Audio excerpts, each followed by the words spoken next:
وہ گویا کہ اس سے زنا کرواتا ہے، یعنی یہ کہ طلاق ہو گیا اس کو، اب وہ بیچاری جو ہے وہ بے شوہر کے ہے، عام طور پر مطلقہ سے کوئی شادی نہیں کرتا، تو اب اس کے فتنے میں مبتلا ہونے کا امکان موجود ہے، وہ زناکاری پر آمادہ ہو سکتی ہے، تو اس جس شخص نے اسے غلط طلاق دی تھی در حقیقت وہ ذمہ دار ہوگا اس زناکاری کا جو وہ کر رہی ہے۔ یہ اصل میں ایک اخلاقی تعلیم تھی جس کو کہ انہوں نے قانونی سمجھ لیا اور طلاق کا دروازہ بند کر دیا، حالانکہ شریعت موسوی میں طلاق کا راستہ کھلا تھا جیسے شریعت محمدی میں، کہ اگر کوئی صورت ایسی ہے کہ مزاج نہیں مل رہا ہے تو ٹھیک ہے، علیحدہ ہو جاؤ، سیپریشن کا راستہ کھلا ہوا ہے۔ اگرچہ اللہ کو حلال چیزوں میں سب سے زیادہ ناپسند طلاق ہے، اللہ چاہتا یہی ہے کہ یہ بندل بن جائے تو بدا رہے ساری عمر، لیکن یہ کہ یہ بھی نہیں ہے کہ گھر کے اندر چخ چخ ہوتی رہے، چپکلش چلتی رہے، گھر کے اندر چین نہ رہے، راحت نہ رہے، باہمی اعتماد نہ ہو اور پھر بھی وہ بندل بدا رکھا جائے، اس کو کوئی فائدہ نہیں۔ تو قانون وہ تھا لیکن اخلاقی تعلیم یہ تھی، جیسے حضور نے فرمایا ابغض الحلال عند اللہ الطلاق، لیکن ساتھ ہی میں نے وہ حدیث بھی آپ کو سنا دی کہ جو شخص اپنی بیوی کی جو بھی اس کی روش ہے اس سے سخت نالا ہے، شکایتیں کرتا پھرتا ہے دوسروں سے، طلاق نہیں دیتا، تو اللہ تعالیٰ اس کی دعا سنتا ہی نہیں کہ جب میں نے تمہارے لیے راستہ کھلا ہوا تھا وہ تم اختیار نہیں کر رہے۔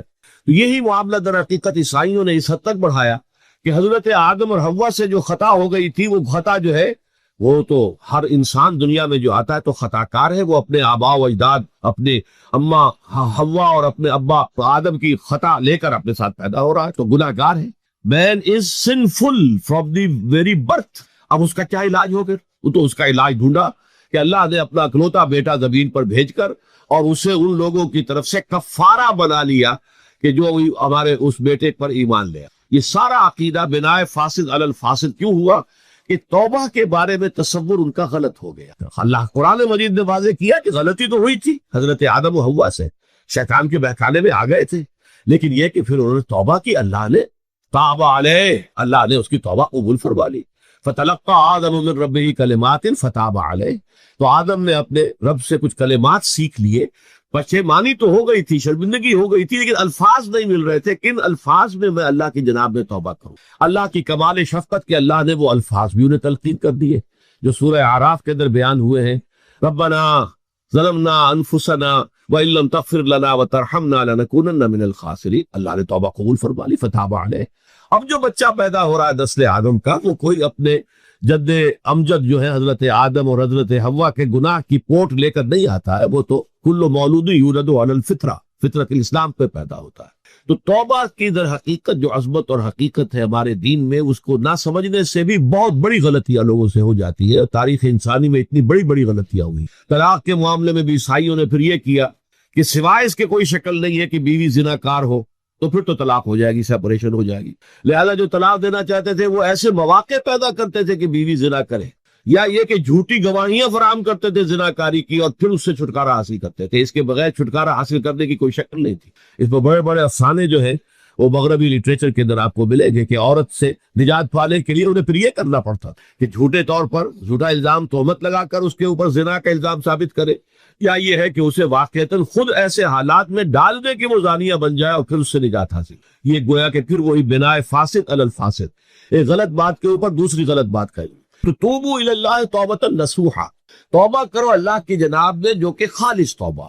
خالص توبہ میں 3 شرائط میں نے بیان کر دی کہ اگر اللہ کے حقوق میں معاملے میں کبھی بیشی ہوئی ہے تو پھر یہ ہے کہ پشیمانی حقیقی، عزم مسمم دوبارہ نہیں کروں گا، نہ کروں گی، اور نمبر 3 یہ کہ ایک مرتبہ اس گناہ کو لازماً چھوڑ دینا۔ اس کے بعد جو ہے اگر یہ حقوق العباد میں سے ہے تو ایک چوتھی اضافی شرط ہے، یا تو اس کی تلافی کرو، اس کا پیسہ مارا تھا تو پیسہ دو، بہن کا حق جو ہے وراثت میں کھایا تھا تو اس کو ادا کرو، یا اس سے معافی حاصل کرو، یا پھر ایک شکل ہو سکتی ہے کہ اگر وہ فوت بھی ہو گیا ہے، اب کوئی شکل نہیں ہے، اس کی طرف سے صدقہ و خیرات کرتے رہو، اللہ یہ میں کر رہا ہوں، اس کے حساب میں اس کو جمع کر دے، اور میری جو کوتاہی تھی اس کو معاف فرما دے، اس کو جو ہے وہ ڈیبٹ کریڈٹ ہو جائے گا، ورنہ پھر آخرت میں یہ ہوگا کہ آپ کی نیکیاں اس کے حوالے کی جائیں گی، یا آپ کے پاس نیکیوں کا ذخیرہ بھی کافی نہ ہوا تو اس کے گناہ آپ کے پلڑے میں ڈال دیے جائیں گے۔ اور اسی کو حضور نے فرمایا کہ میری امت کا اصل مفلس وہ ہے۔ آپ نے پوچھا اتدرون من المفلس، آپ لوگ جانتے ہیں کہ مفلس کون ہوتا ہے؟ تو صحابہ نے وہی جواب دیا جو ہم میں سے ہر شخص جواب دے گا، المفلس عندنا من لا درہم لہ ولا دینار، ہمارے نزدیک ہم مفلس اس کو کہتے ہیں جس کے پاس درہم و دینار نہیں ہے، روپیہ پیسہ نہیں ہے۔ حضور نے فرمایا نہیں، میری امت کا مفلس وہ ہوگا جو قیامت کے دن حاضر ہوگا، بہت سی نمازوں کی وہ پنڈ لے کر آئے گا، وہ گٹھڑی لے کر آئے گا، گٹھڑا لے کر آئے گا، اور روزوں کا اور اس کا اور حجوں کا اور اس عمروں کا، لیکن وقت شتم ھذا واکل مال ھذا، اس نے مال کھایا تھا فلاں کا حرام طریقے سے، فلاں کو گالی دیتی تھی، فلاں کو تہمت لگائی تھی، حقوق العباد کے اندر جو ہے اس کی عزت پر حملہ کیا تھا، وہ سارے مدعی جمع ہو جائیں گے۔ اللہ تعالیٰ کسی سے کہے گا بھائی تم اس کی نمازیں لے جاؤ، کسی سے کہے گا اس کے روزے لے جاؤ، اچھا تم لو حج لے جاؤ، اس کے عمرے لے جاؤ، اور اس کے بعد بھی مدعی باقی ہوں گے، تو اب مدعیوں کے گناہ اس کے پلڑے میں ڈالے جائیں گے، اور پھر وہ دوسروں کے گناہوں کے بوجھ تلے دب کر جہنم میں جھونک دیا۔ تو یہ حقوق العباد کے اندر معاملہ اس سے بھی کہیں زیادہ سخت ہے کہ جو حقوق اللہ کا ہے۔ اللہ تو بڑا غفور ہے، رحیم ہے، اس کے اندر وہ رعایت بھی کرے گا، لیکن حقوق العباد کا معاملہ اللہ کہہ دے گا یہ میرا معاملہ ہے ہی نہیں، یہ تمہارا آپس کا معاملہ ہے، تمہیں اس میں تو جو بھی ہے لین دین کر کے ہی معاملہ چکانا ہوگا، دے دے کر معاملہ ہوگا، اس کے بغیر نہیں۔ تو توبوا الی اللہ توبۃ نصوحا عسیٰ ربکم ان یکفر عنکم سیئاتکم، این ممکن ہے، عسیٰ اصل میں امید دلانے کے لیے ہوتا ہے، شاید کہ ایسا ہو جائے، لیکن جب اللہ کی طرف سے یہ لفظ آتا ہے تو یہ یقینی معنی، یقینی وعدے، اللہ کا وعدہ ہے، اگر تم یہ توبہ نصوح کرو گے تو اللہ کا وعدہ ہے تم سے کہ وہ تم سے تمہاری برائیوں کو دور کر دے گا۔ یہ تکفیر کے لفظ کو بھی سمجھ لیجئے، کفر کا اصل معنی ہے چھپا دینا، دبا دینا، اسی لیے گناہ کا کفارہ ہوتا ہے۔ آپ سے گناہ ہو گیا، آپ نے کفارہ دے دیا تو گناہ چھپ گیا، دب گیا، اس کے اثرات زائل ہو گئے، وہ آپ کے نام اعمال سے اس کو ختم کر دیا، یہ ہے کفارہ۔ کفارہ، کفار جمع ہے کافر کی، کافر جو ہے وہ حق کو چھپاتا ہے، اللہ کی دعوت جو دی جا رہی ہے اس کو دباتا ہے، تو اس معنی میں وہ کافر ہے، انکار کرتا ہے۔ لیکن یہ کہ ایک کفران نعمت ہے، کسی نے آپ پر احسان کیا ہے اور آپ اس کا احسان نہیں مان رہے، آپ کے لیے دل میں اس کے لیے کوئی احسان بندی کے جذبات پیدا نہیں ہوئے، تشکر کا جذبہ پیدا نہیں، یہ کفران نعمت ہے۔ تو تکفیر کس کو بھی کہتے، تکفیر اسے بھی کہتے ہیں مسلمان امت میں سے کسی کو نکال دینا، اس لیے کہ وہ بنیادی عقائد میں علیحدہ ہو گیا ہے، تو یہ پرجنگ ہے، یہ بھی تکفیر ہے۔ تو تکفیر اعمال کیا ہے کہ برے اعمال کو دھو دے گا تمہارے نام اعمال سے، بل اور نمبر 2 تمہارے دامن کردار سے بھی دھو دے گا، جو غلطیاں تمہارے اوپر چلی آ رہی تھی، اتنے عرصے تک تم کرتے رہے ہو، تمہارا کردار جو ہے اس سے مقدر ہو گیا ہے، اس کے اندر جو ہے خرابی پیدا ہو گئی ہے، تو اللہ اس کو بھی دھو دے گا۔ تو دنیا میں بھی تکفیر کا اثر ہوگا کہ انسان کی اصلاح ہو جائے گی، اس کی سیرت و کردار جو ہے صحیح رخ پر آ جائیں گے، اور آخرت میں یہ ہے کہ اس کا جو اعمال نامے میں جو گناہ درج تھا وہ وہاں سے صاف کر دیا جائے گا، محو کر دیا جائے گا۔ یہ تکفیر 2 گنا ہے، اور اس میں جو ہم سورہ الفرقان میں پڑھ کر آئے ہیں وہ اس سے بھی اگلی بات ہے، اولئک یبدل اللہ سیئاتہم حسنات، جہاں گناہ کا اندراج تھا وہاں اب نیکی کا اندراج ہو جائے گا، تمہاری سیرت و کردار میں جو گناہ کا پہلو تھا وہ اب نیکی کے پہلو میں بدل جائے گا۔ یہ تکفیر گویا کہ دنیا میں بھی اور آخرت میں بھی۔ عسیٰ ربکم، امید ہے اور اللہ کا وعدہ ہے کہ وہ تم سے تمہاری برائیوں کو دور کر دے گا۔ مطلب یہ کون انسان ہے جو برائی سے بالکل پاک ہے؟ کل بنی آدم خطاؤن وخیر الخطائین التوابون۔ توبہ کرو، توبہ نصوح کرو، اللہ تعالیٰ دھو دے گا، تمہارے دامن کردار سے بھی داغ اور دھبے صاف کر دے گا، اور تمہارے اعمال نامے سے بھی۔ وَيُدْخِلَكُمْ جَنَّاتٍ تَجْرِي مِن تَحْتِهَا الْأَنْهَارُ، اور تمہیں داخل کرے گا ان باغات میں جن کے نیچے یا جن کے دامن میں ندیاں بہتی ہوں گی۔ یوم لا یخزی اللہ النبی والذین آمنوا معہ، وہ دن کہ جس دن اللہ رسوا نہیں کرے گا نہ نبی کو اور نہ ان کو جو ان کے ساتھ ایمان لائے۔ ان کے ساتھ ایمان لانے ظاہر